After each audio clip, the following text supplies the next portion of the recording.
Classes में आप सभी का स्वागत है। सबसे पहले तो मैं बोलना चाहता हूँ, आज मकर संक्रांति है, तो सभी बच्चों को मकर संक्रांति पर्व की हार्दिक शुभकामनाएं। बच्चों, पिछली क्लास में अपन ने परमाणु भार पढ़ा, अणु भार पढ़ा और आपको औसत परमाणु भार कैसे निकालते हैं, तुल्यांकी भार कैसे निकालते हैं, ये सब अपन ने देखा, उनके ऊपर क्वेश्चन डिस्कस किए। अब आपके सिलेबस का नेक्स्ट टॉपिक है वाष्प घनत्व, वेपर डेंसिटी। तो देखो, सबसे पहले वेपर डेंसिटी की परिभाषा देखते हैं। तो किसी गैस का वाष्प घनत्व दाब व ताप की समान परिस्थितियों में किसी गैस के निश्चित आयतन का द्रव्यमान तथा हाइड्रोजन के समान आयतन के द्रव्यमान के अनुपात को कहते हैं। तो समझ गए, मतलब सामान्य परिस्थितियों में समान ताप व दाब पर किसी गैस के निश्चित आयतन का द्रव्यमान और उन्हीं परिस्थितियों में हाइड्रोजन गैस के निश्चित आयतन के द्रव्यमान के अनुपात को क्या कहते हैं? वाष्प घनत्व कहते हैं। तो वाष्प घनत्व का फॉर्मूला क्या हो जाएगा?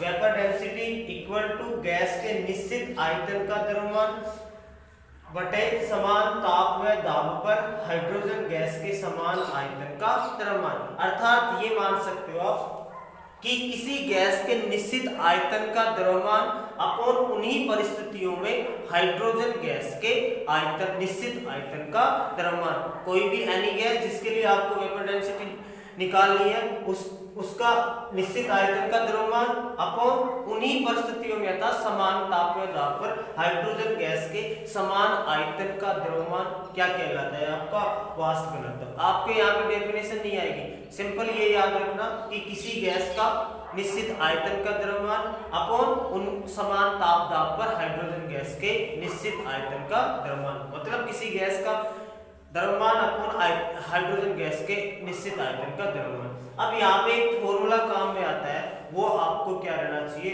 ध्यान में रहना चाहिए कि वेपर डेंसिटी से क्या निकाल सकते हो आप? अणुभार निकाल सकते हो। वेपर डेंसिटी से क्या निकाल सकते हो? अणुभार निकाल सकते हो और परमाणु भार निकाल सकते हो।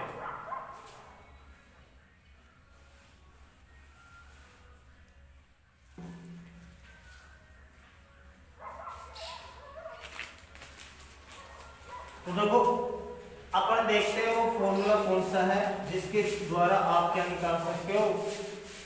वेपर डेंसिटी के द्वारा अणुभार, मॉलिक्यूलर वेट और आपका परमाणु भार। तो एक फॉर्मूला ध्यान रखना, वो जनरली इंपॉर्टेंट होता है।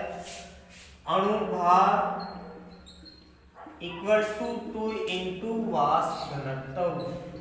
अणुभार इक्वल टू 2 इंटू वाष्प घनत्व।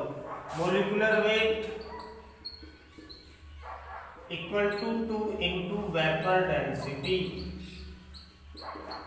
Molecular weight equal to 2 into vapour density. देखो, तो ये अणुभार कब काम में आता है? जैसे आपको अगला टॉपिक पढ़ाएंगे मोलकर से, वहां पे क्या होता है कि आप किसी क्वेश्चन में आपको वेपर डेंसिटी दे दे, मान लो ऐसा वैसा कोई कंपाउंड दे दे जिसका मॉलिक्यूलर वेट आप नहीं फाइंड कर सकते, लेकिन उसने हिंट दे दिया कि वेपर डेंसिटी दे दी, तो उसके द्वारा आप क्या निकाल सकते हो? उसका अणुभार निकाल सकते हो। तो अणुभार क्या होता है? 2 इंटू वेपर डेंसिटी।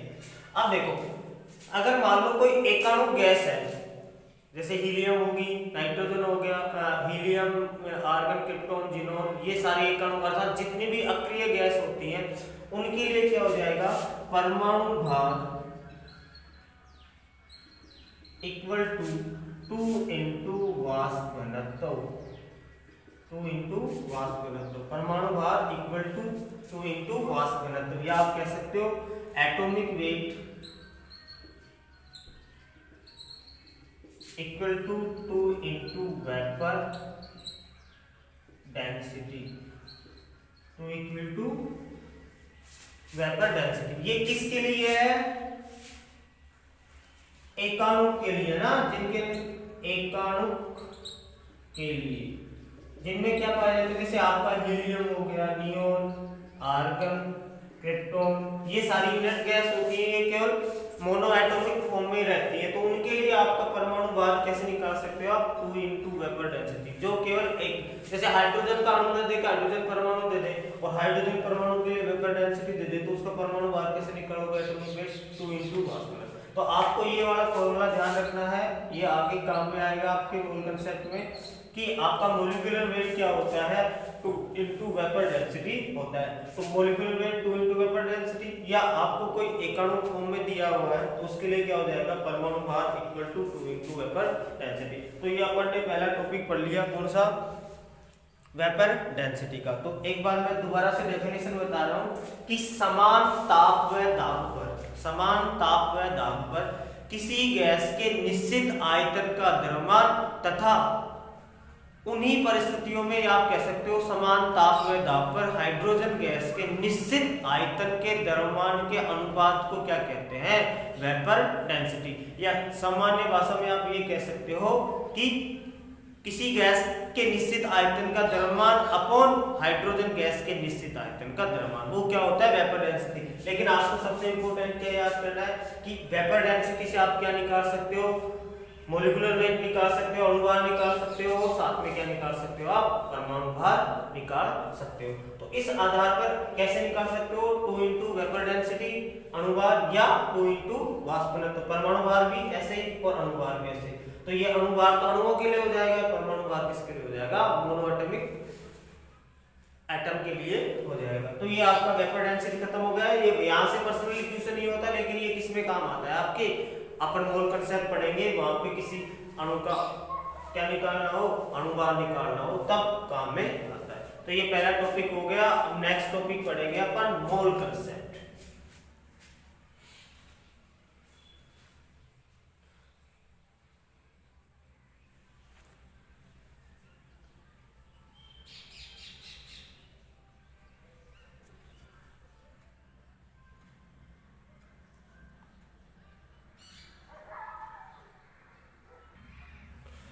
बच्चों नेक्स्ट टॉपिक पढ़ रहे हैं अपना मोल कंसेप्ट, जो इस चैप्टर का सबसे इंपॉर्टेंट टॉपिक है, जहां से क्वेश्चन पूछेगा। इसके बाद में आपके सांद्रता की टर्म दी हुई है, वहां से क्वेश्चन पूछता है। तो आज मैं इसी पे डिटेल से जाऊंगा, इसमें बहुत सारे क्वेश्चन करने वाले हैं अपन। सबसे पहले ये सुनो कि मोल होता क्या है, किससे डिनोट करते हैं अपन, स्मॉल एन से।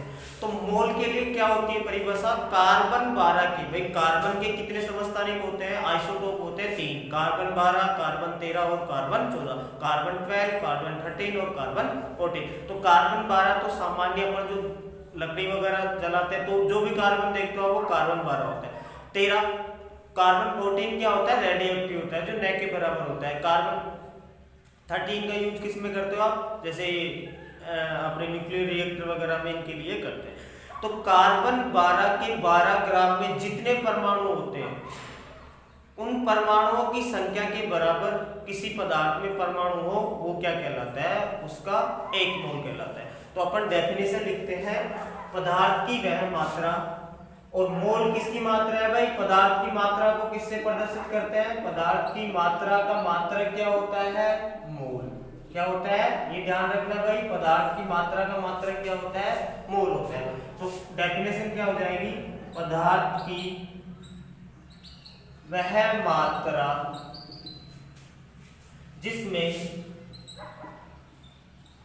कार्बन 12 के 12 ग्राम में उपस्थित, कार्बन 12 के 12 ग्राम में उपस्थित परमाणुओं के बराबर, परमाणुओं के बराबर पदार्थ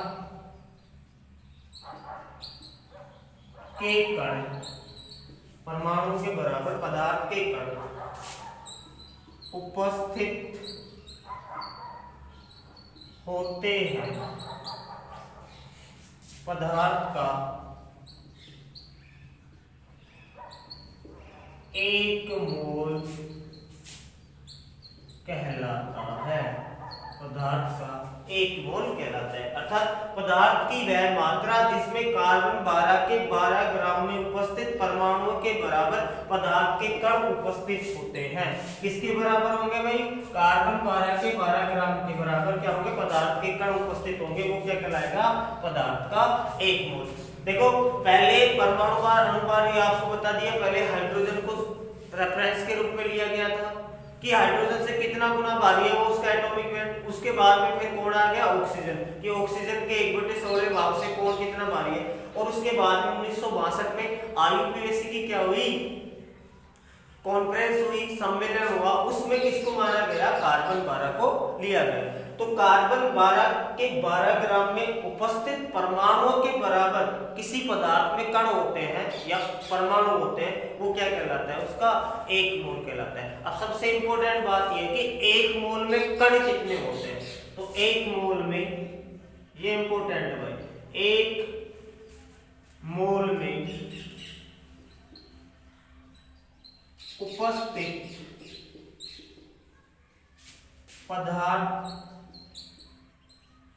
उपस्थित पदार्थ के कणों की संख्या कितनी होती है भाई, 6.023 × 10⁻23। और इसको क्या कहते हैं, अवोगाद्रो संख्या। तो अवोगाद्रो संख्या क्या होती है, अवोगाद्रो संख्या किससे लिखते हैं, कैपिटल Na। इसका मान कितना होता है, 6.023 × 10⁻23। तो किसी पदार्थ के 1 मोल में उपस्थित कणों की संख्या कितनी हो जाएगी, 6.023। ये 1 मोल में है। आपको 2 मोल पूछे, 3 मोल पूछे तो किससे मल्टीप्लाई कर दोगे, उस हिसाब से। ये 1 मोल के अंदर है तो अवोगाद्रो संख्या के बराबर क्या होते हैं, कण होते हैं। तो ये आप बता सकते हो, या आप ये कह सकते हो कि कार्बन 12 के 12 ग्राम में कितने कण होते हैं, 12। तो ये क्या हो गया, मोल। या इसको ऐसे भी कह सकते हो कि कार्बन 12 के 12 ग्राम में कितने कण होते हैं, 6.023 × 10⁻23। तो कार्बन 12 क्या होगा, किसी भी पदार्थ का 1 मोल लो, उसके अंदर कणों की संख्या किसके बराबर होगी, अवोगाद्रो संख्या के बराबर। ये क्या था, तो मोल की परिभाषा क्या होगी, किसी पदार्थ की वह मात्रा जिसमें कार्बन 12 के 12 ग्राम में उपस्थित परमाणुओं के बराबर क्या हो, पदार्थ के कण उपस्थित होते हैं, वो क्या कहलाता है, पदार्थ का 1 मोल कहलाता है। तो 1 मोल में उपस्थित पदार्थ के कणों की संख्या कितनी हो जाएगी, 6.023 × 10⁻23।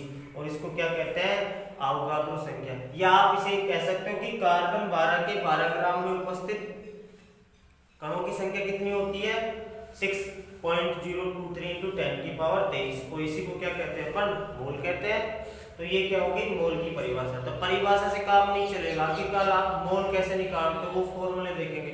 देखो, पदार्थ की मात्रा आपको ग्राम में दे सकते हैं, पदार्थ के कणों की संख्या भी दे सकते हैं आपको, और पदार्थ का आयतन भी दे सकते हैं। तो किस हिसाब से आप क्या निकालोगे, मोल निकालोगे।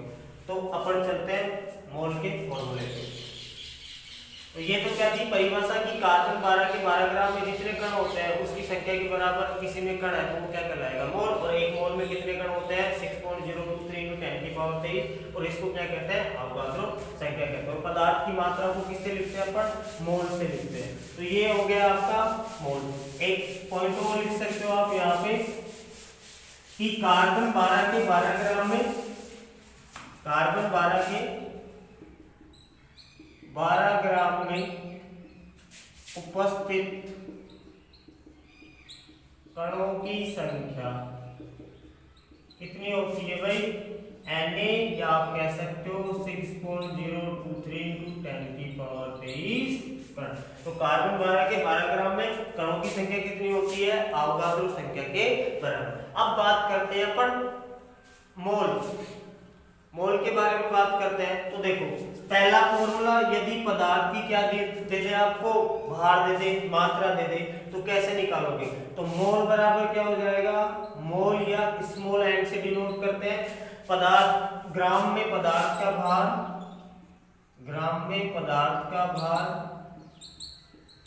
अपॉन पदार्थ का ग्राम अनुभार, या कह सकते हो आप अनुभार, ग्राम अनुभार, क्या कह सकते हो आप, ग्राम अनुभार। मतलब atomic weight upon molecular weight, क्या हो जाएगा, मोल। वेट अपॉन मॉलिक्यूलर, किसी भी पदार्थ का आपको भार दे दिया तो उसके मॉलिक्यूलर वेट से जब डिवाइड कर दोगे तो क्या आ जाएगा, उसका मोल आ जाएगा। अब देखो, ये तो किसकी बात थी, आपके मोल की। पहला फॉर्मूला इंपॉर्टेंट।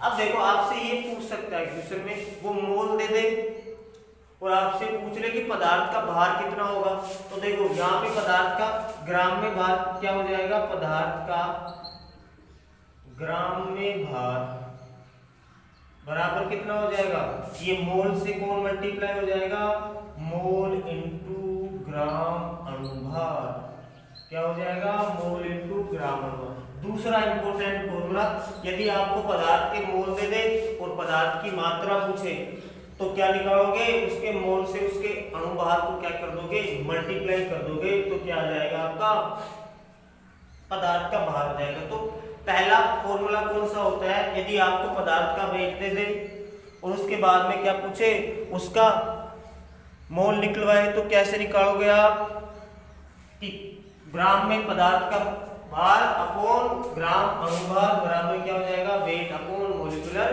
वेट हो जाएगा। तो पदार्थ का ग्राम में भार कैसे निकालोगे आप, यहाँ पे क्रॉस मल्टीप्लाई कर दोगे भाई, इसको यहाँ पे इसको यहाँ से मल्टीप्लाई करो, तो इसका मान निकालना है तो मोल इनटू क्या हो जाएगा, ग्राम।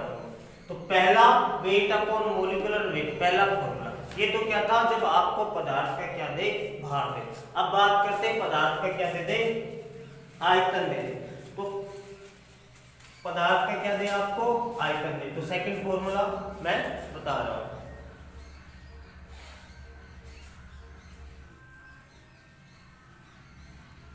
देखो नेक्स्ट बात करते हैं अपन सेकंड फॉर्मूले।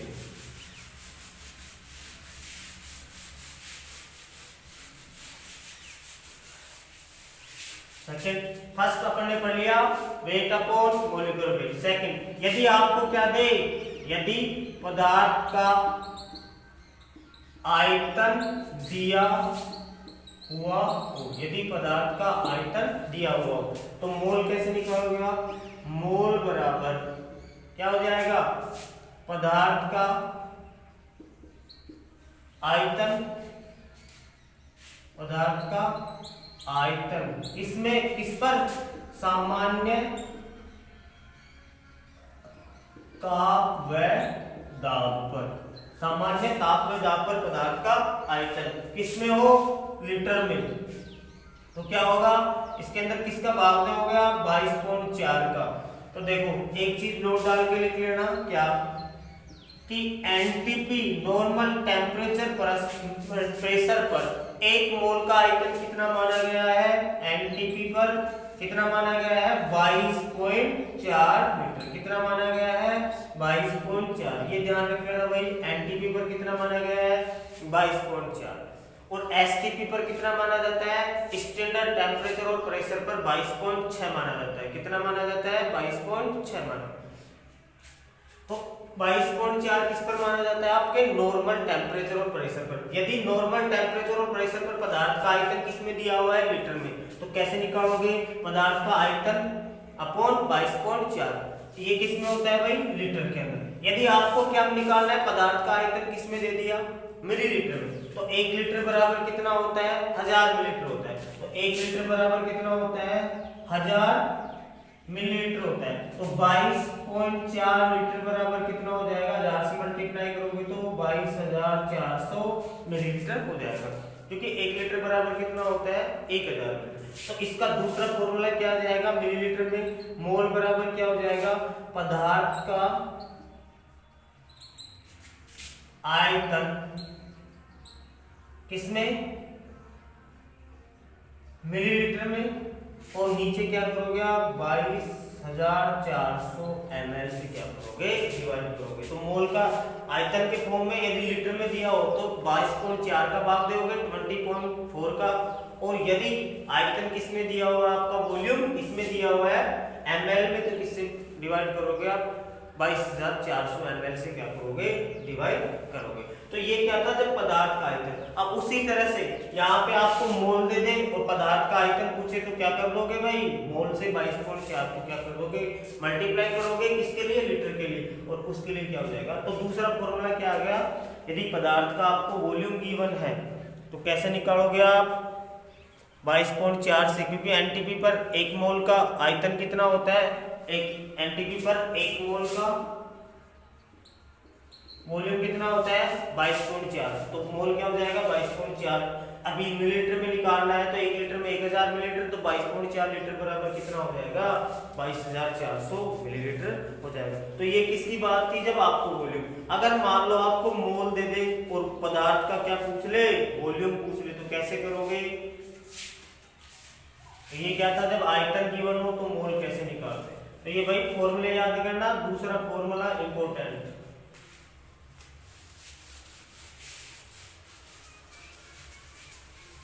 अब देखते हैं यदि आपको मोल दे दे और आपको पदार्थ का क्या पूछ ले, आयतन। तो आपको मोल गिवन है तो आयतन कैसे निकालोगे, तो पदार्थ का आयतन इसमें लीटर में, तो क्या हो जाएगा, मोल इंटू 22.4 लीटर, क्या हो जाएगा, मोल इंटू 22.4 लीटर। और यदि मिलीलीटर में पूछे पदार्थ का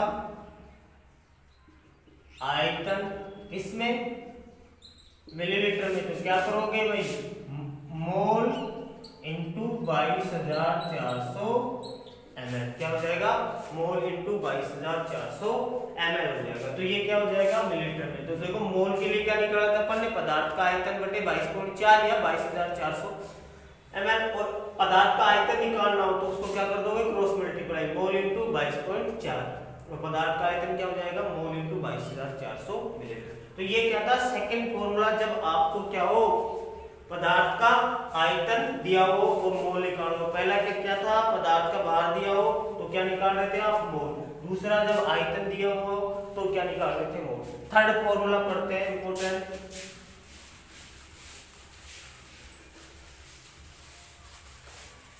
यदि आपको पदार्थ के कणों की संख्या गिवन हो,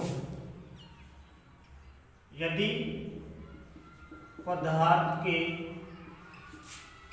कणों की संख्या दी गई हो, यदि पदार्थ के कणों की संख्या दी गई हो, तो कैसे लिखोगे भाई, पदार्थ के कणों की संख्या दी गई हो तो कैसे लिखोगे, देखो मोल बराबर क्या हो जाएगा, पदार्थ के कणों की संख्या,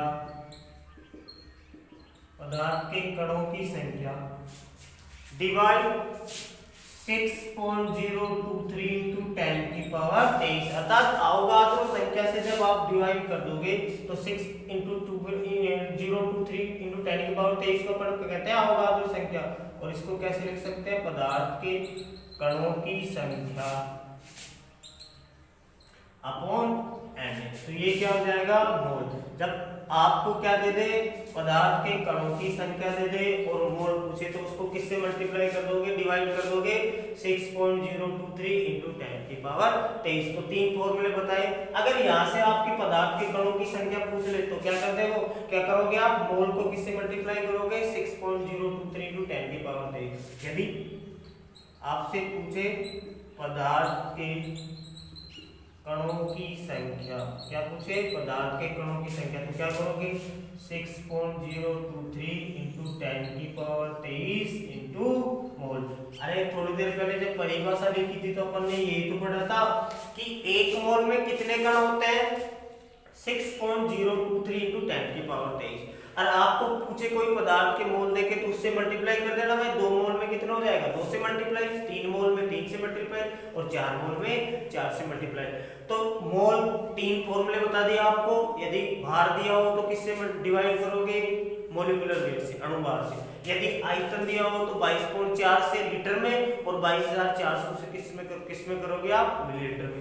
यदि कणों की संख्या दे दी जाए तो मोल निकालने के लिए आप क्या करोगे, 6.023 इंटू 10 की पावर 23 से क्या करोगे, मल्टीप्लाई। और इसको क्या कहते हैं, अवगाद्रो संख्या। n मतलब अवगाद्रो संख्या। ये किसने दी थी भाई, एक वैज्ञानिक ने दी थी, अवगाद्रो संख्या। ये क्या है, अवगाद्रो संख्या। तो वैज्ञानिक के नाम के आधार पर क्या दे दिया गया इसको, संख्या। तो अपन ने मोल के 3 फॉर्मूले पढ़े, उससे क्रॉस मल्टीप्लाई करके आप पदार्थ का भार, पदार्थ का आयतन और पदार्थ के कणों की संख्या निकाल सकते हो। अब बात करते हैं इनके क्वेश्चन की ऊपर।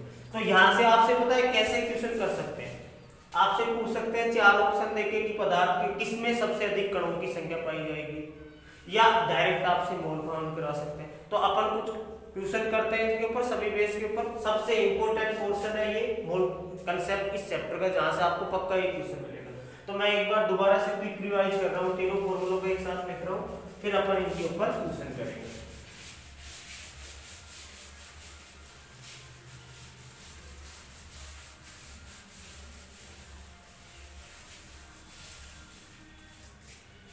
तो देखो मोल बराबर क्या लिखा था अपन ने, पदार्थ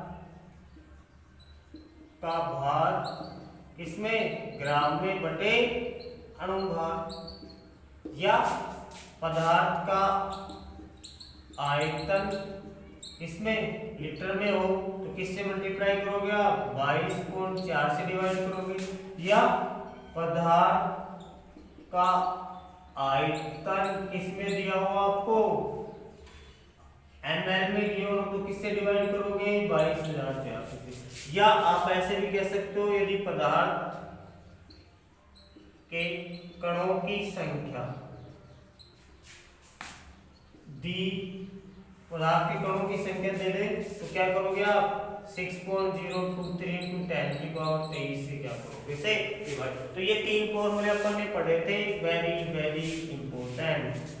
मोल निकालने के लिए तीनों के तीनों फॉर्मूले क्या है, वेरी वेरी इंपॉर्टेंट। बाहर दे तो अणुभार से डिवाइड करना, आयतन दे तो 22.4 लीटर में आएंगे, और ये किस में है भैया आपका, ml के अंदर, और कणों की संख्या दे तो 6.023 × 10⁻23 से क्या करना है आपको, डिवाइड करना है।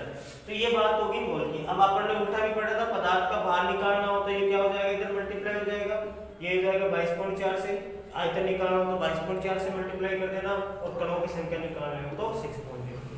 तो देखो आपको सिंपल सा क्वेश्चन, सिंपल से लेके अपन बड़े बड़े क्वेश्चन करेंगे अच्छे वाले। तो सबसे पहले बात करते हैं कुछ क्वेश्चन।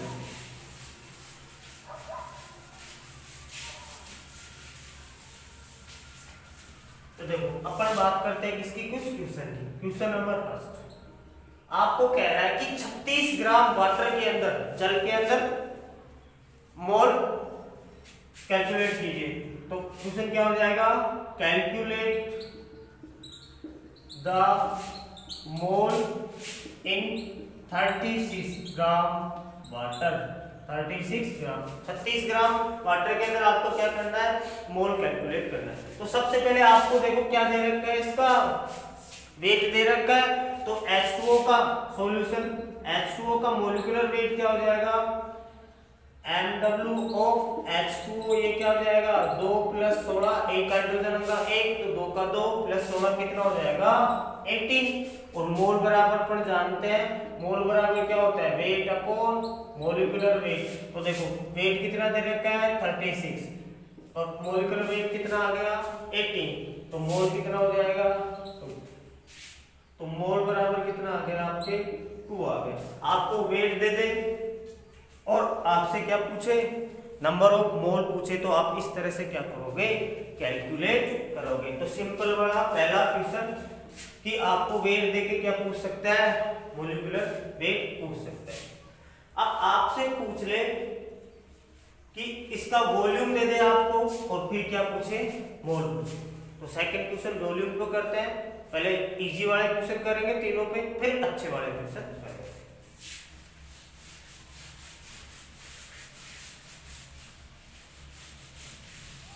देखो क्वेश्चन नंबर सेकंड क्या है, आपको गिवन दे दे कोई आइटम, जैसे कैलकुलेट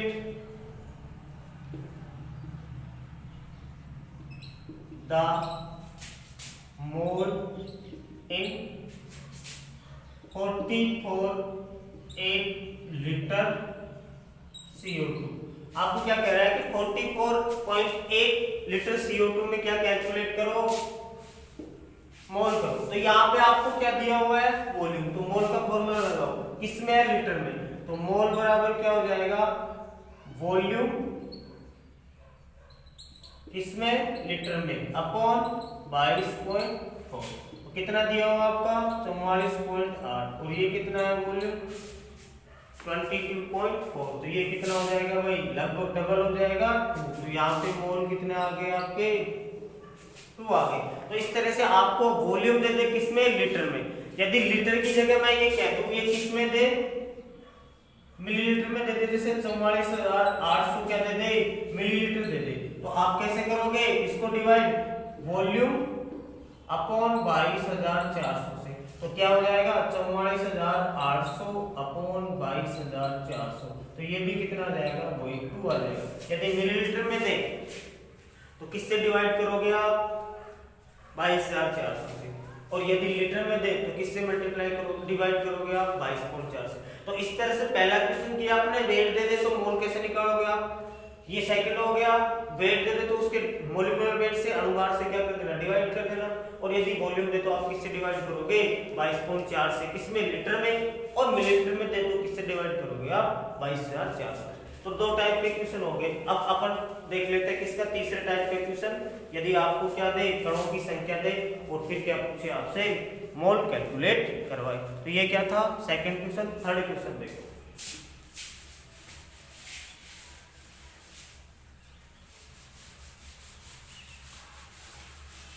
थर्ड क्वेश्चन क्या हो जाएगा,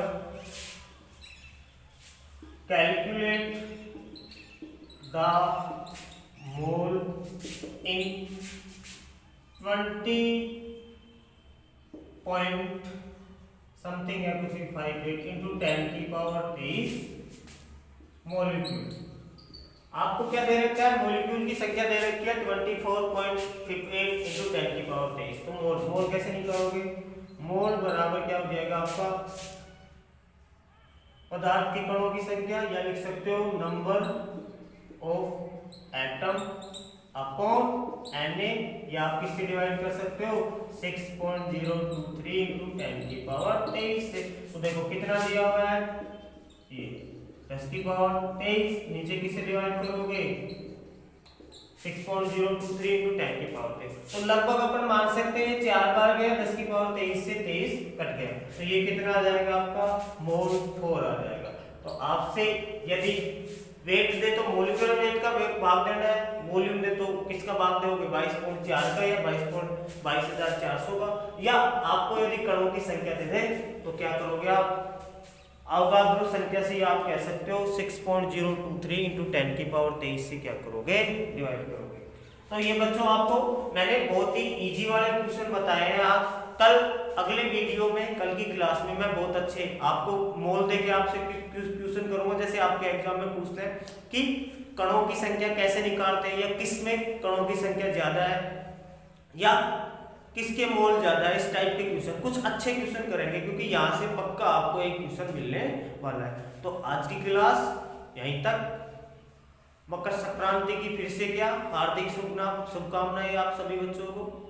अच्छे से ध्यान से पतंग उड़ाइएगा, पक्षियों का भी ध्यान रखना, और कल क्लास में मिलते हैं कुछ अच्छे क्वेश्चन के साथ में जो आपके एग्जाम में पूछ सकते हैं। Thank you. चैनल को लाइक, शेयर और सब्सक्राइब कीजिए।